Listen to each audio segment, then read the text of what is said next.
If you are someone who values your health, then you are going to love today's episode.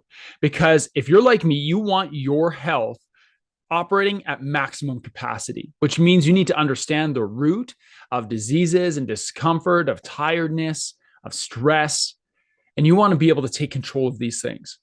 Today's guest, Kevin Davis, can help you do exactly that. Kevin is a medical professional and he is a health coach that helps men take control of their health. Today, Kevin is going to share his 4 key pillars to health and why he says that these are the keys to having a vibrant, enjoyable life. My conversation with Kevin Davis starts right now.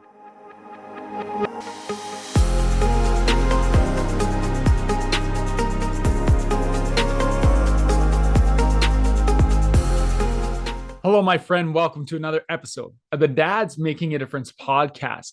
This podcast is taking off and it's because of you. I want to thank you. Thank you for being here. Thank you for watching on YouTube and listening on your wherever you're listening to right now, if you're on the treadmill or in your vehicle. And thank you for sharing. We are going to be the fastest growing podcast for men in 2023. It's because of you. So I'm excited to dive into today's conversation as one of our early episodes this year, because I know that this conversation is extremely timely because many of us have health goals for the next 3 months, 6 months, 12 months or beyond. And I knew it was important to have a guest on who could speak to what it meant to be healthy, to feel better, to have more energy, to live the active life that you desire. And I thought it was important for you to hear it from someone other than me. And so Kevin Davis is joining me today. Kevin is an expert in this area. He's a certified physician assistant who specializes in helping men in their health, working primarily with executives and entrepreneurs over the age of 40. Kevin is an expert with over 25 years experience, 15 of those, by the way, in his own clinic. And Kevin is intimately familiar with the challenges facing an aging population.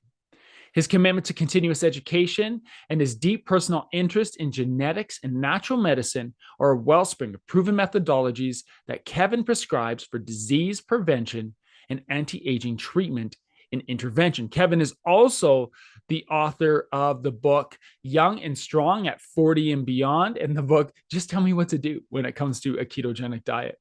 I'm excited to bring Kevin on today, dive into this conversation, share this with somebody who needs to hear it. But here is my conversation with Kevin Davis. Hi, Kevin. Welcome to the Dad's Making a Difference podcast, brother. I'm glad to have you on today. Cam, it is truly my honor to be on here with you to address a subject that's so dear to me as well. And I know we're both passionate about health. We're both passionate about fitness and helping men really live what I would say a fit, healthy, and fulfilled life. Mm-hmm. And when we got to touch base before this conversation, I loved what you had to say, especially to guys who are probably in the range of age where I'm at right now, turning 42, kind of that midlife. And you're going to get into some of the more details as we get going. But one of the things that stuck with me is that you said that guys just don't feel good. So I'm going to give you time to chat about that in our conversation. But before we get there, Kevin, why don't you share a little bit about your story, who you are, what you've experienced, and what brought you to this point of being, a health coach? Because I know that you've had experience, over 25 years of experience in the medical field, in healthcare. And I'm very interested about how you made that transition. So why don't you tell the guys who are listening about your story? Yeah, first and foremost, what I try to let people know is, I'm a follower of Christ. And everything that I do, it goes along with that as my basis. I've been married 32 years. I have 3 kids, 5 grandkids, and been in the health profession for 25 years, like you said. And, when you're in the health profession, you're taught certain things while you're in school, and you're taught certain ways of doing things. And then as you get out in practice, it becomes more of an art rather than just, a cookbook. And just over time, I've seen people that, just want to feel better, and they weren't getting results. And then, come and behold, 10 years ago, it starts happening to me. Like you said, more energy, more, just don't feel good. And so I started taking a deeper dive, and kind of like I still do the traditional medicine, still working in a clinic, see patients every day. But now I've kind of transitioned into doing some of more of a deep dive into what we call like functional medicine, finding the origin of the problem instead of putting a band-aid on the problem. So, with a combination of my patients having those complaints and then me starting experiencing, and anytime things start happening to you personally, you're more in tune to things. So that's kind of like where I've come to where I've developed this online coaching program as well too. Yeah. When did you actually start to, you said, just feel different? Like you came to realization that you just weren't feeling how you wanted to, because I know there's lots of guys listening to this right now who, well, this is going to come out. It's in January. A lot of guys will have health goals Mm-hmm. this time of year or resolutions if they've made them, because maybe they just don't feel good. Can you Mm-hmm. explain more about that? Because there's this like ambiguity to it where I know what you mean, because there's times where I'm like, I just don't feel good. Like I feel like I'm eating okay. I feel like I'm doing stuff that I need to be doing. I just don't feel good. What's going on? Yeah, like when I was in my 20s, I've always been athletic, all kinds of sports, playing out, growing up playing basketball, football, baseball, doing everything. And you get out of college and you in your 20s, with me, started to practice and gotten busy doing things like that. And, I kind of quit doing the activities that I did before, playing basketball, things like that. And then you start in your 30s. And with me, I had a son that was growing up and wants to play basketball. I was coaching. And, you're talking about third, fourth, fifth graders. It's not like you're playing against high school kids, but they want you to practice with them running up and down the court. And you get to the point where you think, what in the world's happened? Yeah. 5, 10 years ago, I could go out and play 2 or 3 hours. Right. But then, kids come along and you start noticing you just don't have the stamina that you had before. You don't have the energy, when they want to go out and play and do something and you just don't feel like it because you've worked all day, but Right. you didn't have that problem just 5 years ago. Then you start noticing, hey, something's changing here. And, I don't think that, really God made us in our 30s to start declining in our health. So that's where the moments came where I thought, well, I need to do something different. And then you combine that with what I was seeing in my clinic every day, because I see kids, 2 months old, and I've got 90-year-old people Okay. in my clinic. So I see the whole spectrum. So I see people that are 10 years ahead of me, and Yeah. and they come in and they have these same complaints, but they're a little bit more severe, than what I'm doing. So I started thinking, well, I need to start doing something probably now to kind of get there. And then, I tried all the traditional things. I mean, I don't know how many years I did, I tried to cut my calories. I ran, Yeah. I watched my fat intake. I did all those things. And, they just weren't working. They just didn't get me the results. Even though that's what we were taught in school, I personally, I wasn't seeing them. And then I was advising my own clients and patients to do the same thing, and they're coming back and telling me they just don't feel any better. So Right. there had to be something, more of a root cause problem that was causing these things, and that's kind of like what led me down that path.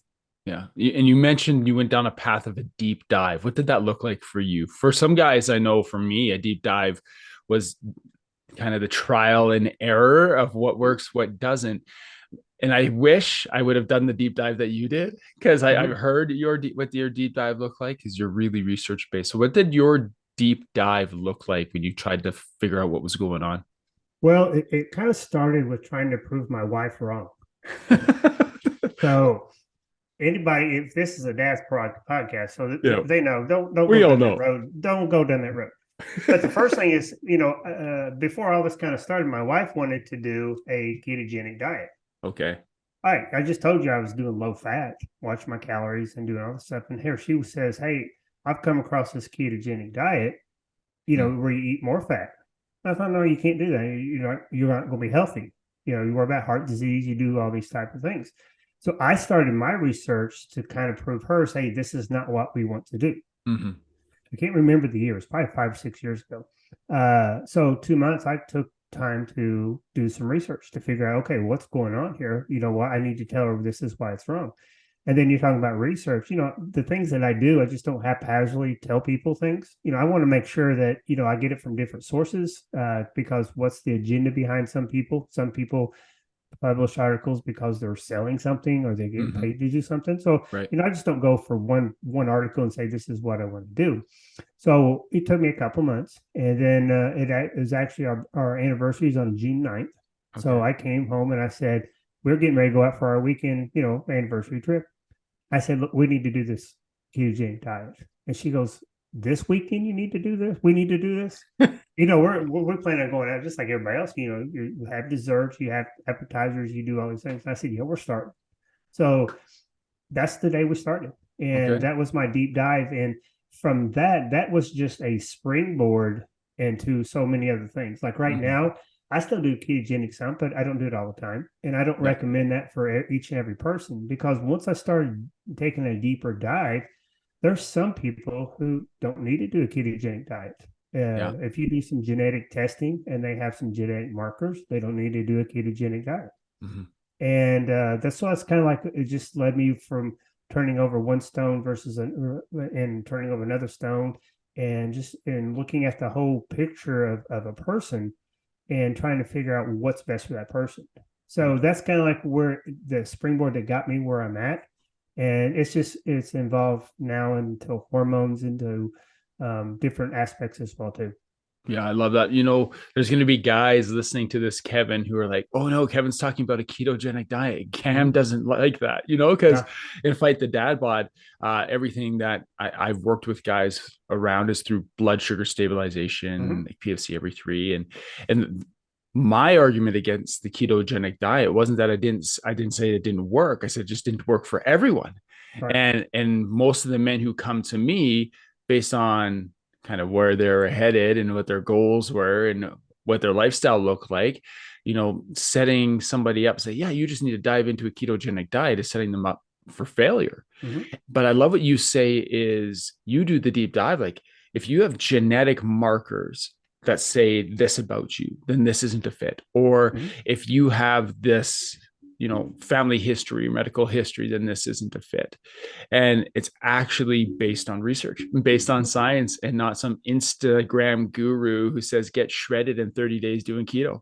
Yeah. Like, And if people are interested in the ketogenic diet and heart disease, mm-hmm, they can jump over on my podcast. I did a podcast with Dr. Brett Shearer. mm-hmm, And I don't know if you know him, but he's from dietdoctor.com. It's the world leading ketogenic base. But we talk about those things. We yeah, talk about the genetic markers, about who shouldn't do it, who should. So that's a very good podcast to listen to. He's an authority, and he's somebody who does this. He's actually a cardiologist, and yeah, that's a podcast that I think I refer to a lot because it's not my words; it's coming from someone who's a cardiologist. So yeah. yeah, that's an interesting conversation to have. Excellent. Staying in line with that medical field, you've mentioned people would come into the clinic and they want to feel better. But I also know in my experience and talking with people who want to feel better, they don't always necessarily want to do the work to feel better, right? Yeah, yeah, that's Yeah. frustrating. Yeah. So they come in and what are they looking for? Yeah, they're looking for an easy access to get there, like a pill. Yeah. Give And me the pill. yeah, just all they need. I've had so many people come in with diabetes. You Mhm. mentioned that before. Is I tell them everything that they need to know about it, and they just want a pill. They just want the pill to take care of them. And that's kind of like one of the things that kind of got me into the online coaching. Mm. Is when someone is paying for their services, they're going to do what you tell them to do. Right. The same things I do with my online uh, coaching clients, I do for my patients. It's not like I hide things from them. I do the same thing. It's just most of the time they're just not interested in it. They're not Yeah. interested in doing the work and making the changes. on the flip side, I've had some clients or some patients in my clinic who, have actually taken advice from the same, thing that I tell everybody else. And they made remarkable strides. Their A1C goes down. You talk about, insulin resistance and things like that. I mean, you just see those markers go down and, they're doing the right thing. So, that's something that I wish everybody would do. And it's not just for diabetes. It's, you talk about heart disease, hypertension, Alzheimer's. There's all kinds of things that can be prevented. And that's one of the things I started transitioning into. It's not necessarily, weight loss, even though that's why people come to me. And Yeah. people come to me because they don't have energy. Yeah. But one of the things that I try to do is when someone gets done coaching with me, they understand their health. They understand why are we making these changes. And with me, everything that I do is with longevity in mind. Actually, I just did a short today on YouTube, and I was reading in Job. Job 14:5. I wrote it down. Sorry about that. 14:5. Our days are numbered. Mm-hmm. It tells us in Job 14:5, our days are numbered. And I truly believe that. There's nothing we can do. Everybody wants to live to be 200 and things like that. I just don't think it's going to happen. I think our days are numbered by God. But the days that we do have, I truly believe we can make a difference in our lifestyle. So and again, it goes back to my Christian aspect. Is like I try to base things on Bible. If we just listen to the Bible, there's so many things that's in there that helps us. But as far as like the things that I want to do with help people is underlying insulin resistance. They're talking about if you have underlying insulin resistance, they're calling it diabetes type 3 for Alzheimer's. So there's a lot of things that we can correct. And you're in your 40s now, and this is the people I really want to kind of like focus on, the 30s and 40s and 50s, is if we can start making some changes now, you can really avoid some of these chronic long-term problems. So I always want to treat the here and now, because if you just try to treat somebody for 10 years or 20 years from now, you're going to lose them. Right. If you can give them results. But the thing about it is you can get both results with the same plan. Yeah.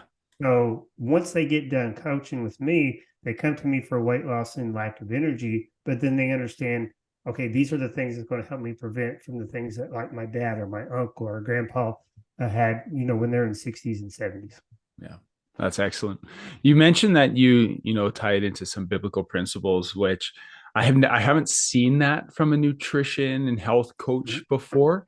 You have 4 pillars of health, and one of your pillars is maybe one that people would not expect when talking about their 4 pillars of health. If they come to you for longevity, they come to you for weight loss, and you're like, okay, here are my 4 pillars. One of them stands out to be like, oh, that's a little odd. So why don't you share your 4 pillars and how you came to, really those 4 keystones in your health coach?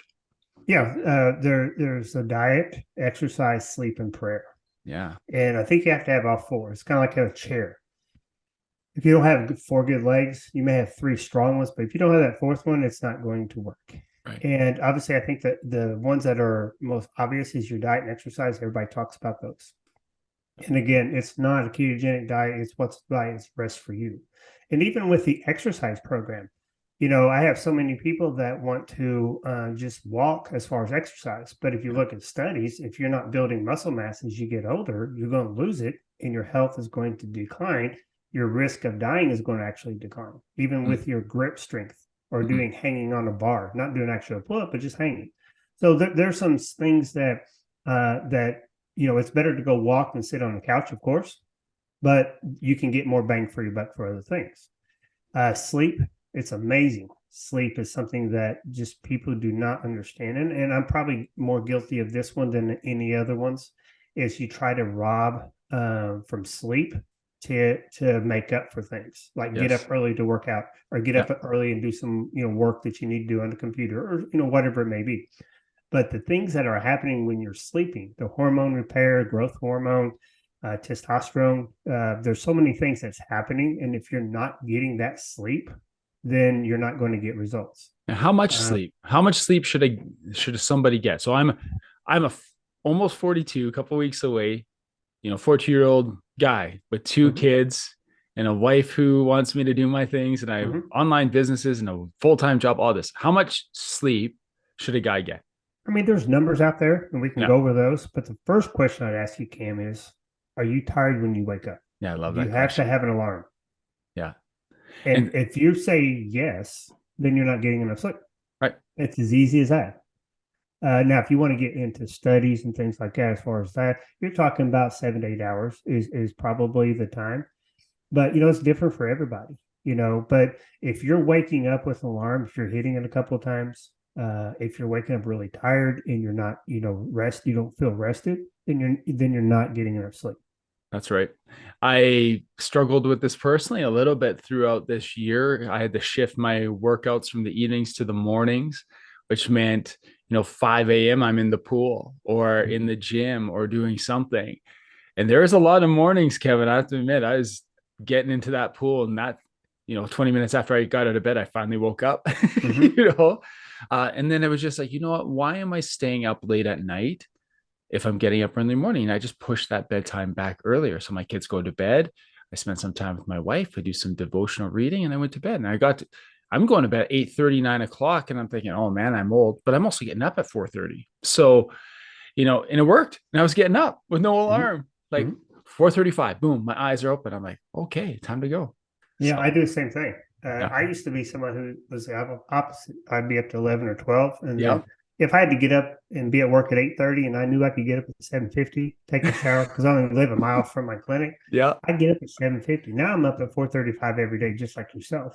Yeah. And I don't know about you, but I get some feedback from my wife, especially during the summer Yeah. when it's still light outside and I'm Yes. going to bed.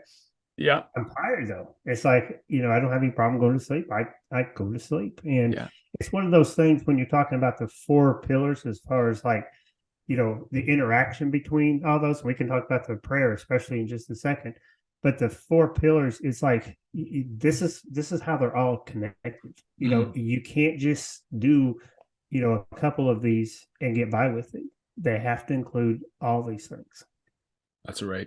I was going to ask you that. How are they all interconnected? And especially, okay, sleep, diet, exercise, those three things, I think everybody would expect those. But when you said prayer as your fourth pillar, I was like, interesting.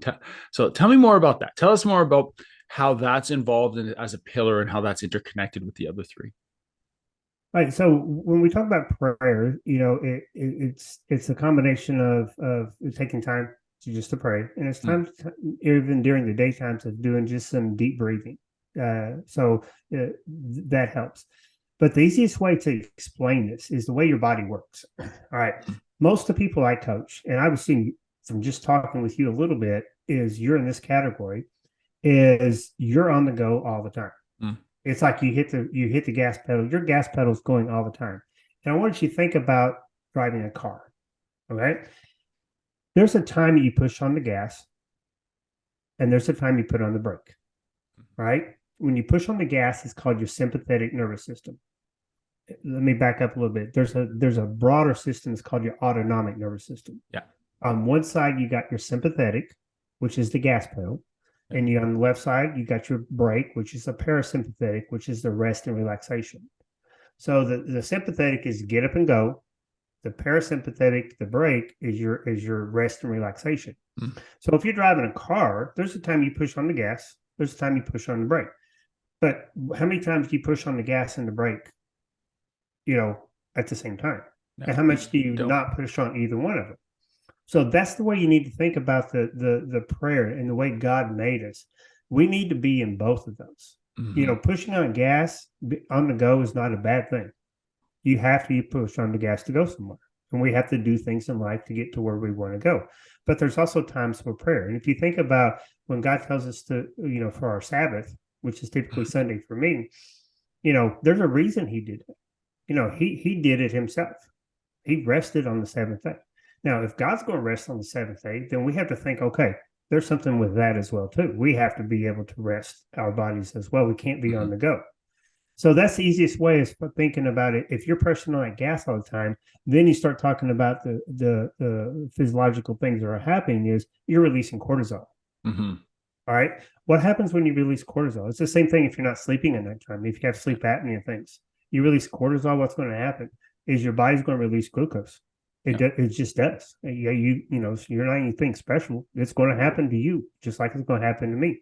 So when you release the glucose, what's going to happen after that is your body's going to release insulin to take care of the glucose. Now, that's all good, just like everything in balance in nature is good. But when you're doing it too much and you're producing too much insulin, insulin is really in my thought process, and there's a lot of people who are doing this as well too.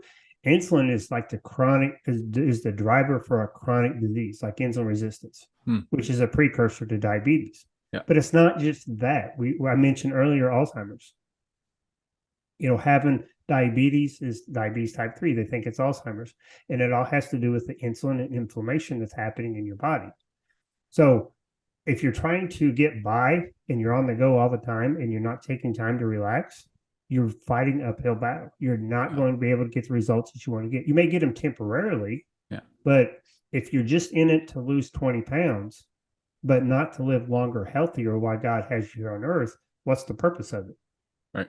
But if we can incorporate the rest and the prayer aspect in it as well too, then you're going to help your body now because you're not producing too much insulin. Yeah. And you're going to help your body later on because that's when the chronic drivers of chronic disease. Yeah. So it's both ways.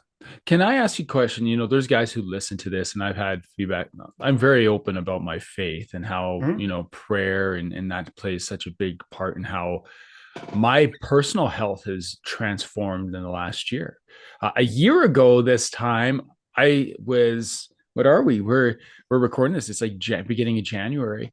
A year ago this time, I was a couple of weeks away from my doctor putting me out on a medical leave that I wasn't aware of. Really? I was going through a lot of things in my body that I didn't know why it was happening. And then when I was off on medical leave and my doctor didn't give me an option and I was torn out of the go that I was so used to, I had to rely on prayer. I had to rely on that ability to slow down, to hit the brakes, like you said. And it's amazing how much that transformed my mental health, my physical health, my emotional health, my relational health, my wife, like all of that. But I get feedback on here, guys, like, okay, Cam, yeah, then maybe they're not a Christian guy. And like you're talking, Kevin's talking about the fourth pillar of prayer.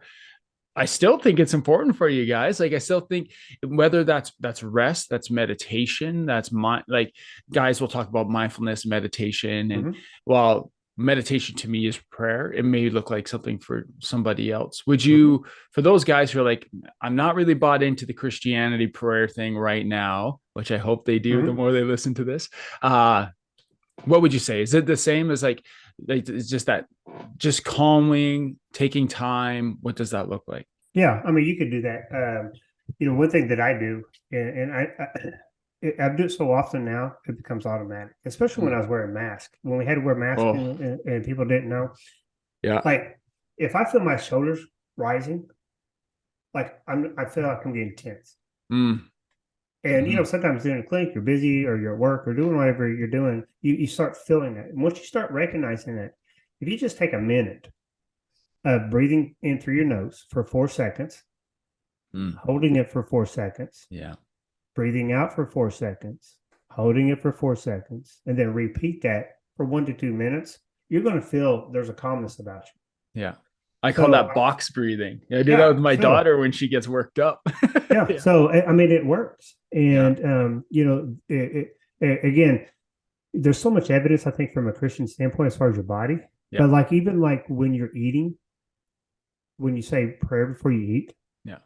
Now, you can't just say a quick prayer and you're done. All right. But I'm talking about what you actually are thinking about in your rest. You know what happens with your stomach is your body's able to produce more digestive enzymes.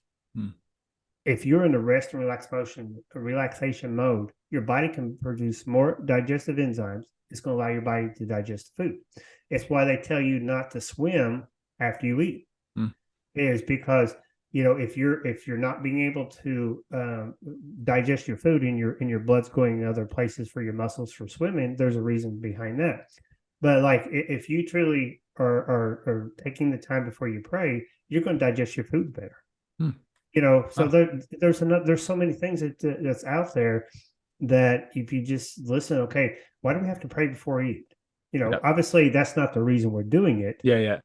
But But that's a physiological reason is you're entering in a rested state and your Yeah. body's going to perform its functions better. Yeah. Well, I mean, like, I mean, to me, I think God made this. He knows what's going on. We're just now figuring things out. Yeah. And if we have a conversation in 5 years from now, there's probably going to be other things that we quote discovered, Yeah. but they've been there all along.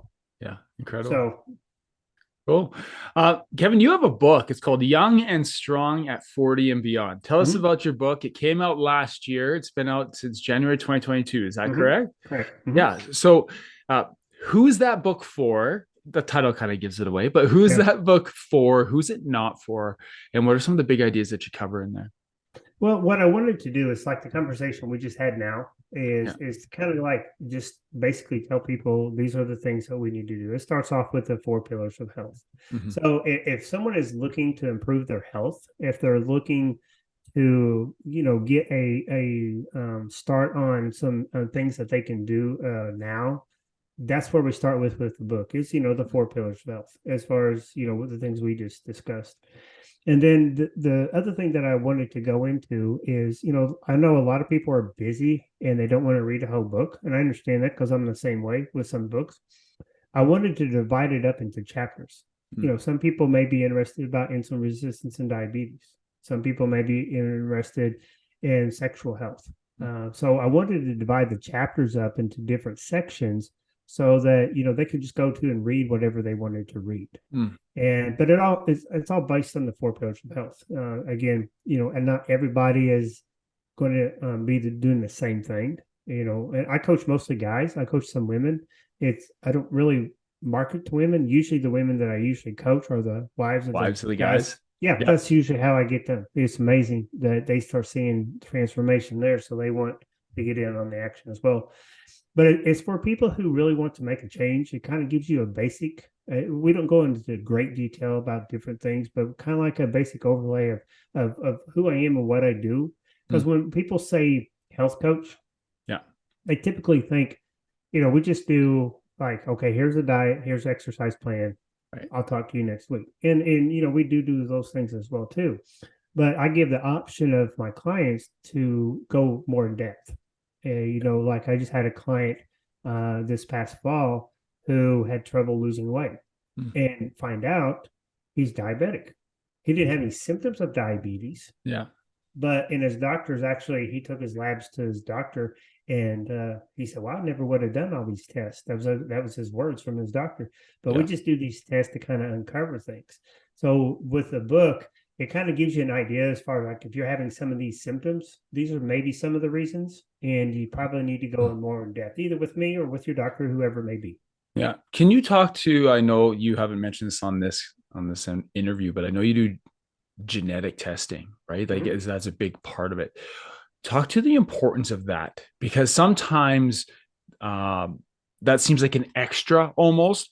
Somebody will work with someone, like I will work with someone to help them get to a certain point. Often it's a guy will come in who wants to lose weight. And my goal is that, like you, is to teach them how to make this a lifestyle where they're living a healthier life.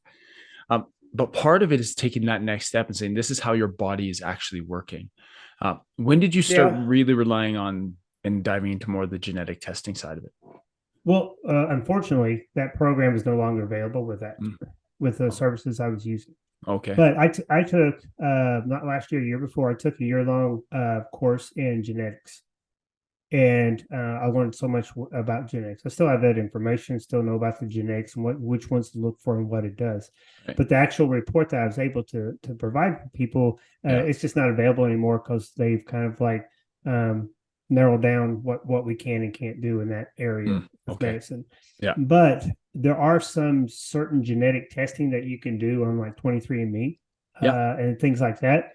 Once I get those results, then we can see. As far as like diets, there's something called your ApoB, which is a very important genetic marker. No, I'm sorry, ApoE. It's a genetic marker, and that's the one we talked about, the ketogenic diet, for instance. If you're a certain number, there's a 2, 3, and a 4, and you get one number from each parent. So you're either 2, 2, 3, 3, or 2, 3, and there's a 4. So it gets a little complicated. But depending on which number you are, is going to determine what I'm going to recommend as far as a diet. There's things like your FTO that tells you, as far as your fat burning, like if you're able to burn fat more than carbs. Yeah. So once you start getting these genetic markers in, now there's thousands of genetic markers, so we don't look at each and every one of them. We look at the ones that are associated with things that we're looking for. Yeah. But if we can identify some of these things, then we can kind of give you a better idea as far as like what is the best diet for you. So I think genetics, even though I don't have that program anymore, I can do genetic testing, or someone can, and we can Mm-hmm. go over their genetic testing report, and then that will help determine as far as like what we recommend. Yeah. Excellent. Kevin, I appreciate you jumping on today. This has Yeah. been super insightful. I know the guys who are listening to this right now are getting a ton of value and information, and they're probably going to re listen to it. Mm-hmm. I know I am. I've loved this conversation. I love talking about nutrition and health and helping men live healthier with their families. For you right now, we're start of a new year. What is one area of growth as either a father, a husband, or professional that you're excited about right now? Well, the growth of my online businesses is always there. I'm always working on that, getting ready to start a YouTube channel and things like that. But more on a personal is, with my kids. Yeah. My kids are 20s and 30s now.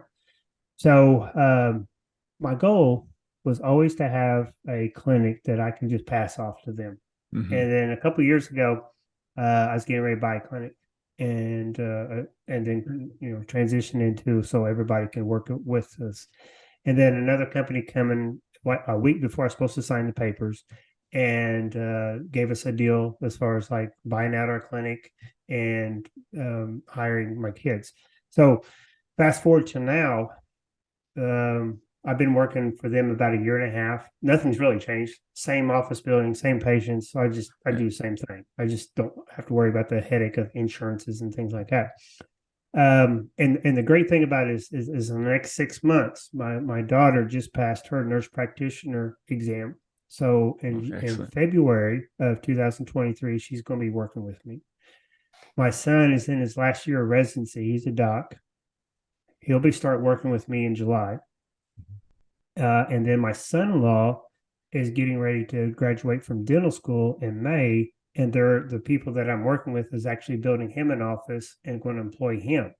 That's So excellent. I'm going to have my son, my daughter, and my son-in-law all together.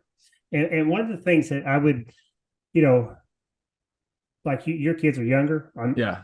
Yeah. So people ask me, they say, "Well, you must be so proud," and I am. I mean, me and my wife are so proud of them. As far as the work ethic, we knew what it took to get there. We understand it's not just an easy road to get to where they're going, because I've been there as well too.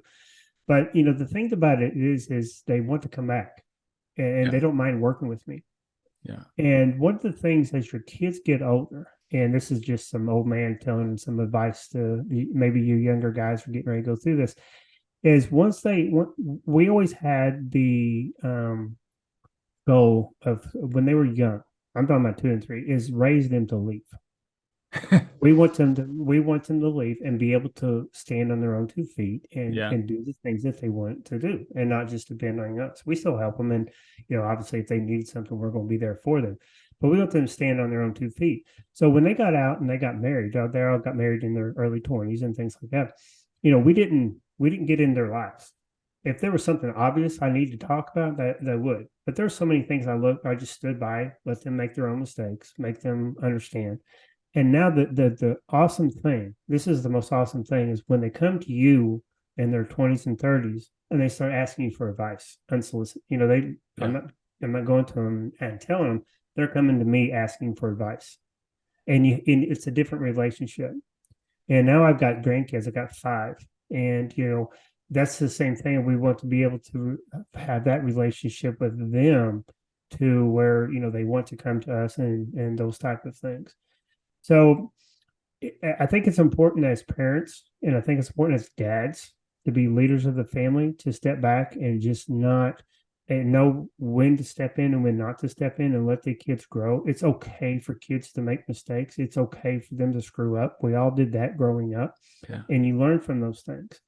I think the thing is you have to have that goal of that having that ultimate relationship, having a relationship with them as they get older. And I just think that's just so important. So on my end, right, and where I'm at now, it's awesome.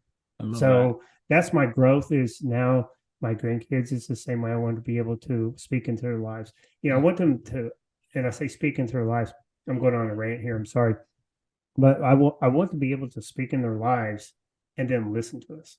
Mm. If I don't have a relationship with them, they're not going to listen to me. So, having that relationship allows you to speak into their lives. Yeah. Excellent. Thank you for sharing. This is why I like asking guys that question, because we just learned a lot about you and and from learning about you, you spoke into us, and now I'm thinking about my 10 and 8-year old where I want them to be. So no, thank you for sharing. Kevin, if somebody wants to find you, connect with you, learn more about you, where can they do that? Probably the easiest place is called kevindavishealth.com. That's my website. I'm updating that, putting on the YouTube station now. I have a podcast called Four Pillars of Health. So if you connect me with the Four Pillars of Health, all you have to do is type that in, and that's on my website as well too. I'd be more than happy to have conversations with people. Just because someone connects with me doesn't mean I know they're going to be my clients. But in an hour-long conversation, sometimes I can give some value and just direction. So there's so many things that in an hour-long conversation I can find out from somebody, and they can start making some changes. So if they want to reach out, have a conversation, I'd love to have that with them. Excellent. Kevin, thank you for being here. Appreciate you, brother. Happy New Year to you and your family. And yeah, wishing you all the best in 2023. All right, I appreciate it, Cam. Appreciate it so much.